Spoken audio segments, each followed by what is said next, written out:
Comprehend the psychological aspects influencing financial choices. The stock market's mechanics, optimal timings for asset transactions, and retirement savings goals are common topics in personal finance discussions. However, a crucial element is often overlooked: the human element. This encompasses the complex relationship between individuals and their finances. Morgan Housel emphasizes that understanding this element is pivotal in comprehending financial decision-making. To grasp why people fall into debt or misuse their wealth, it's vital to explore the deeply human aspects of envy, greed, and optimism. The upcoming summaries will delve into this exploration. In this journey, you'll discover how personal experiences mold investment approaches, why possessing a single Picasso could involve acquiring 99 less valuable pieces, how envy motivates investors to risk what they already possess. Everyone has a unique economic and financial experience. The well-documented tale of the Great Depression tells of a catastrophic stock market crash in 1929, plunging the global economy into a decade of severe decline. In the United States, the vibrant, roaring '20s suddenly came to a halt. Businesses collapsed, families faced foreclosure on farms and homes, and hard-earned savings vanished into thin air. Poverty and unemployment surged, and people's hope for a brighter tomorrow dwindled. This account has become the standard narrative, understandably so, as it accurately reflects the ordeal of millions of Americans. However, it overlooks a crucial aspect. The fundamental insight in this summary is: everyone has their unique economic and financial experience. During his presidential run in 1960, John F. Kennedy was asked about his encounter with the Great Depression, and his response surprised many.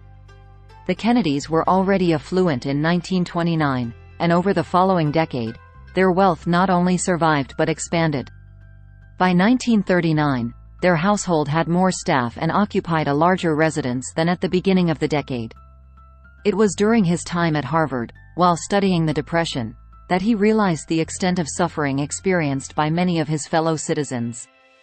It turned out that not all Americans were in the same boat.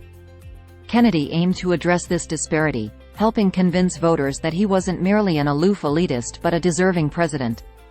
Yet, it's not just the rich and the poor who have diverse economic experiences, we all do. For instance, the child of an unemployed farm laborer and the child of a prosperous Manhattan stockbroker not only hail from different backgrounds, but they also learn significantly different financial lessons about risk and reward. As we'll explore later, the same applies to equally well-off individuals based on their distinct life experiences. Consider a wealthy individual raised during times of high inflation. Their financial perspective differs from that of a similarly wealthy person who has only experienced stable prices. The resulting lessons from these varied perspectives shape our financial behavior.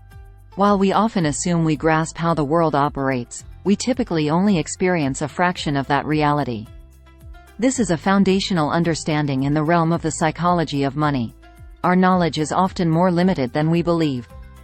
Personal experiences shape financial decision-making.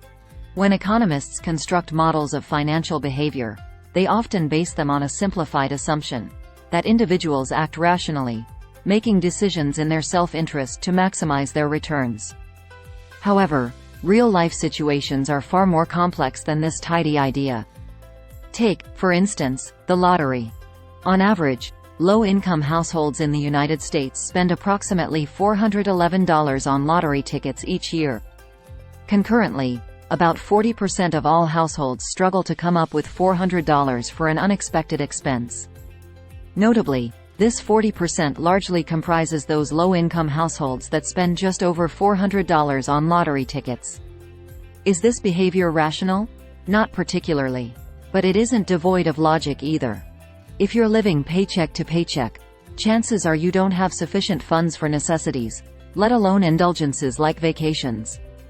Playing the lottery may be a long shot, but it provides a chance, however slim, at obtaining the luxuries that wealthier individuals often take for granted. The primary message in this summary is: personal experiences influence financial decision-making. Instances of such irrational decisions are more prevalent than one might assume. A 2006 study by economists Ulrich Malmendier and Stefan Nagel delved into 50 years of data from the Survey of Consumer Finances, a long-standing research initiative examining Americans' financial behavior. Malmendier and Nagel sought to identify the factors determining individuals' investment choices. Their findings? The state of the economy during investors' young adult years significantly influenced their investment inclinations. In other words, personal history shapes our approach to risk. While this doesn't align with the rationality depicted in economics textbooks, it makes intuitive sense. For instance, if inflation rates were high during an investor's late teens and early 20s, they were unlikely to opt for investments in bonds later in life. Conversely, if inflation was low during these influential years, investors remained comfortable investing in bonds as they aged, regardless of subsequent fluctuations in inflation. A similar trend is observed in stock investments. If the stock market performed well during an individual's early adulthood, they tended to invest in it. Conversely, if it performed poorly during the same phase, they tended to steer clear of it. Let's consider someone born in 1970. During their mid-teens to early 20s, the S&P 500 saw a 10-fold increase. Those who invested in listed companies during this period made substantial gains. Conversely, individuals born in 1950 had a markedly different experience with the market, which remained relatively stagnant during this life phase. Interestingly, the decisions to invest or abstain remained consistent, even as the market conditions changed, underscoring that real-life experiences failed to alter the gut decisions formed during early adulthood. The economic concepts in use today are relatively recent developments in human history. To illustrate, consider how a toy poodle differs significantly from its wild ancestors, even though its ancestry traces back to wolves. This transformation is the result of approximately 10,000 years of domestication. Yet, deep-rooted wild traits, as seen in instinctual reactions to squirrels or cats, still linger in our domesticated dogs, showcasing that millennia of domestication haven't entirely eliminated primal instincts. This analogy holds relevance to the psychology of money. The primary message conveyed here is, the economic concepts we use today are still in their infancy when viewed in a historical context. One reason many struggle with handling money effectively is that the concept of money is relatively recent in the grand scheme of human history. Currency, as we understand it today, made its initial appearance around 600 BC when King Alyats of Lydia, an Iron Age kingdom in present-day Turkey, minted the first coins. More intricate economic concepts followed suit. Take retirement, for instance. Prior to World War II, the majority of Americans worked until they passed away. Retirement was a distant ideal, and factors like lower life expectancy and a high proportion of men above 65 still participating in the workforce in the 1940s contributed to this reality. It was only after World War II that the landscape began to change, especially with the introduction of Social Security.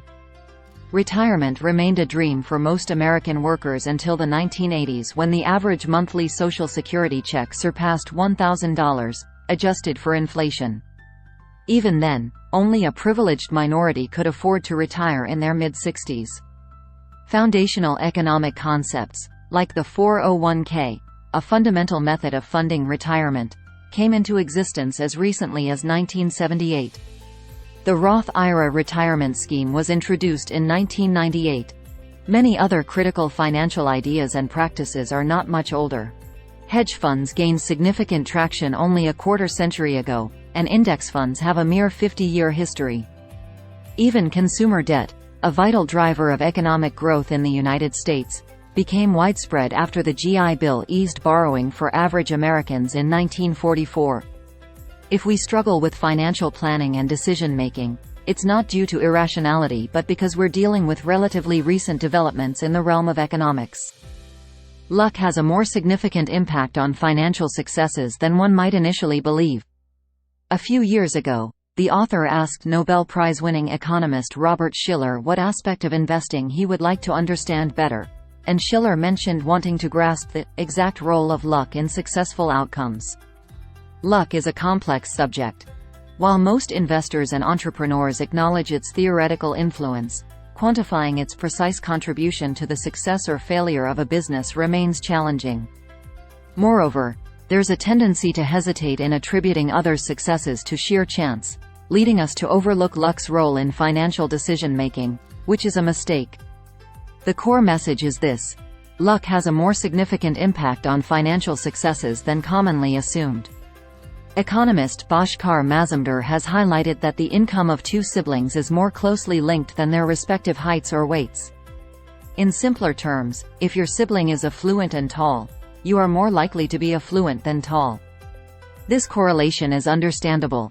Siblings from the same household often experience similar privileges and opportunities. Parents who send one child to a good school often extend the same benefit to their other child.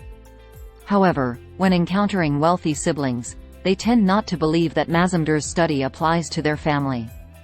This skepticism is a product of human psychology. We tend to either underestimate or overestimate the role luck plays in outcomes. When we succeed, we credit our hard work, but if we fail, we attribute it to bad luck. Conversely, when others fail, we often link it to character flaws like laziness or lack of foresight, rather than acknowledging the role of luck. Unfortunately, our success-driven culture exacerbates this issue. Publications like Forbes tend to highlight individuals who achieved fortune through luck rather than skill, and they don't celebrate brilliant investors who faced misfortune due to sudden market downturns. This leaves us in a challenging situation. In the realm of finance, we not only need to determine effective strategies but also incorporate randomness into our models.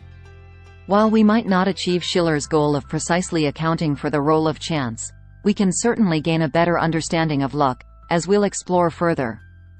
Focusing on overarching patterns rather than specific cases can enhance your decision-making. Bill Gates once humorously noted that success is not the best teacher. He pointed out that success often deceives intelligent individuals into underestimating the role of luck, leading them to believe they are invincible. Paradoxically, this mindset significantly increases the likelihood of failures.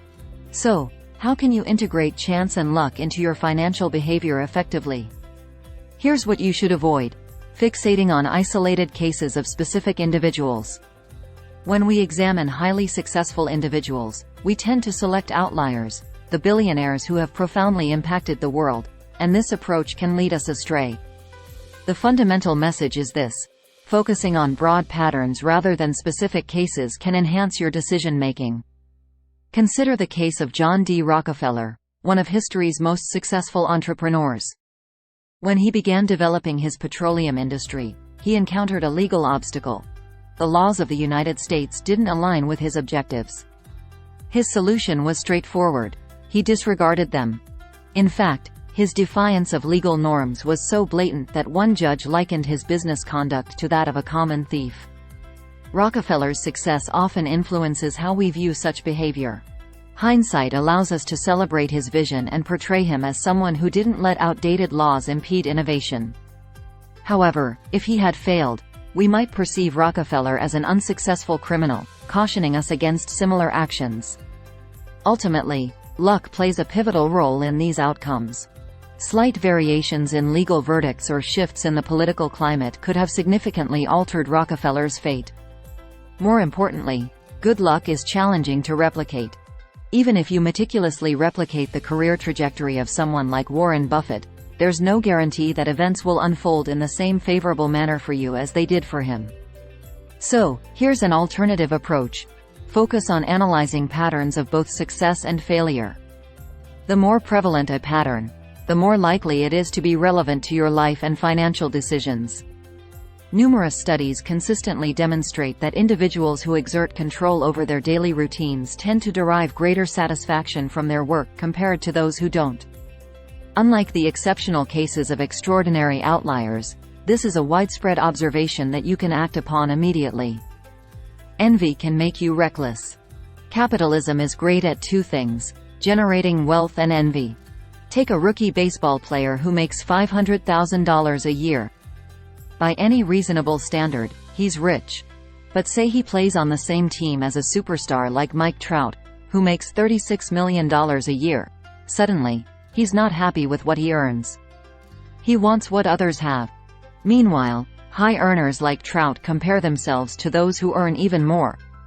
To make it onto the list of America's top 10 highest-paid hedge fund managers in 2018, for example, you had to have earned at least $340 million that year. Even Trout is small fry by that standard. In capitalist terms, there's nothing morally wrong with envy. But there is a practical problem. The key message in this blink is, envy can make you reckless. When is enough enough? Just ask Rajat Gupta.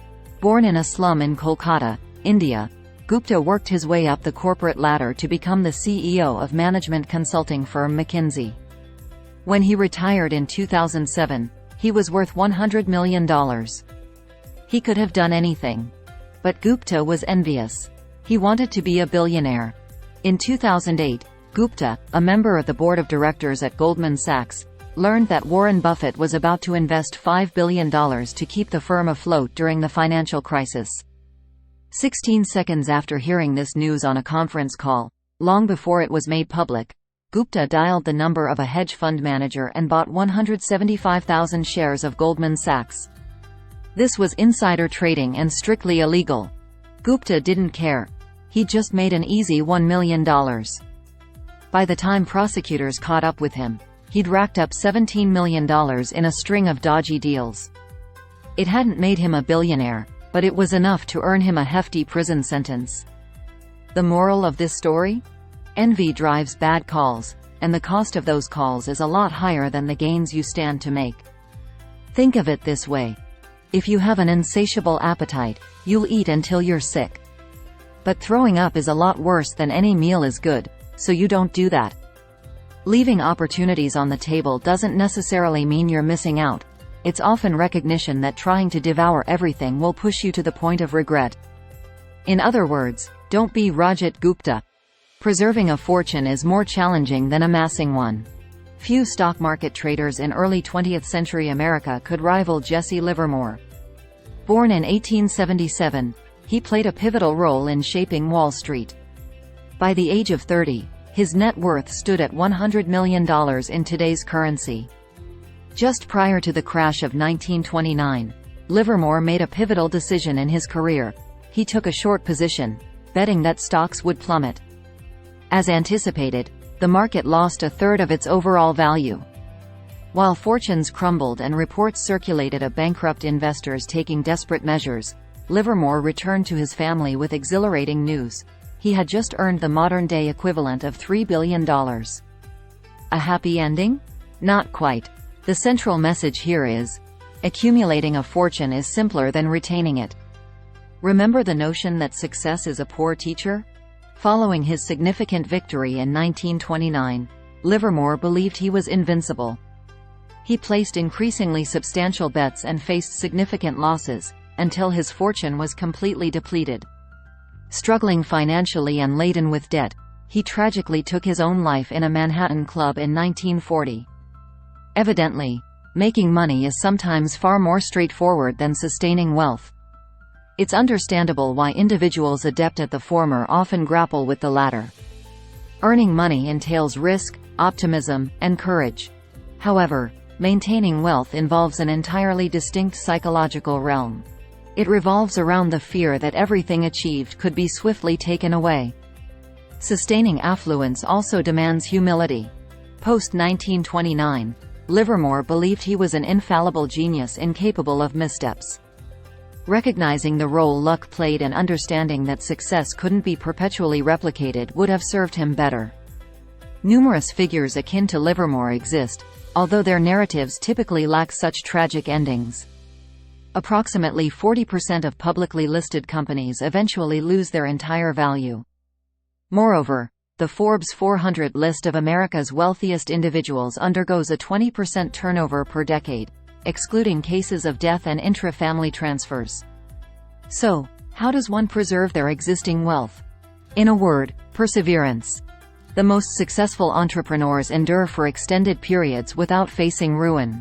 What unites them all is a critical factor: fear. Michael Moritz, a multi-billionaire venture capitalist, emphasizes that when fear of loss prevails, you assess potential gains from a distinct perspective. Few gains are substantial enough to warrant risking the loss of everything you have. Adopting this perspective significantly enhances the likelihood of making sound decisions. You can make a fortune even with a high error rate. According to his own account, Heinz Berggruen didn't exhibit much promise during his youth. When he was forced to flee Nazi Germany in 1936, he was uncertain about his life path. Having pursued literature studies at the University of California, Berkeley, he began a career in journalism with a side interest in art criticism. In 1940, he purchased a small watercolor by artist Paul Klee for $100. This marked the commencement of a lifelong passion for modern art. Fast forward to the 1990s, and Berggruen had emerged as one of the most successful art collectors in history. In 2000, he sold his collection to the German government for €100 million. Despite containing a considerable number of works by renowned artists like Picasso, Klee, Matisse, and Braque, this figure fell far short of the collection's actual value, estimated at $1 billion. It was indeed one of the world's most significant art collections. The fundamental message here is, you can make a fortune even with a high error rate. How did Berggruen amass this extraordinary collection featuring some of the greatest artists of the 20th century? Was it skill or merely luck? Horizon Research, an investment firm, offers an intriguing answer. According to the company's research, all exceptional collectors follow a similar pattern. They acquire a vast array of art.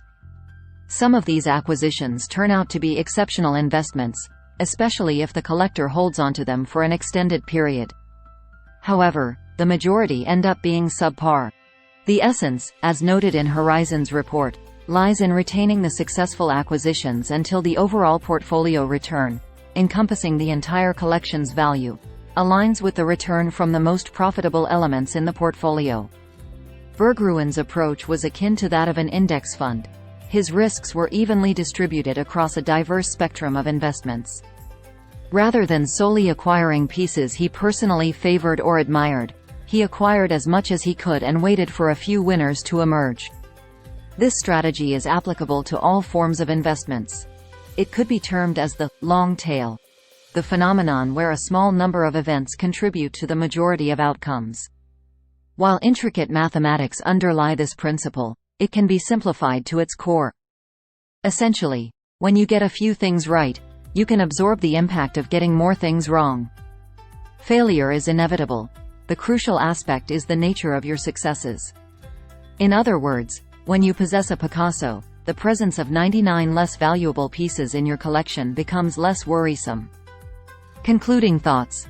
The core takeaway from this summary: financial decision-making is far more complex in real life than what traditional economics textbooks depict. Many decisions, such as buying lottery tickets when financially strained, might not be rational but hold a sense of reason in their context.